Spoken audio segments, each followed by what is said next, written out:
Setiap kali saya cuba, permohonan saya untuk ke universiti telah ditolak sebanyak 33 kali. Rasa nak belajar tu terputik apabila saya gagal nak masuk universiti selepas A-level saya. Jadi saya ambil 3 gap years dan setiap kali saya cuba, permohonan saya untuk ke universiti telah ditolak sebanyak 33 kali.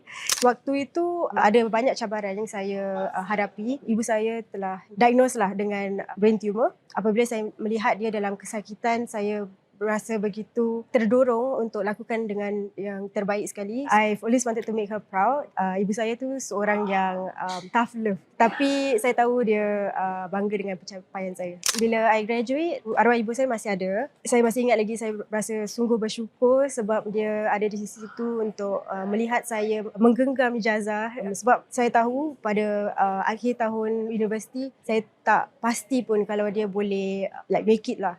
Ya. Jadi Alhamdulillah dia dapat melihat kejayaan dan saya dapat membanggakan dia sikit.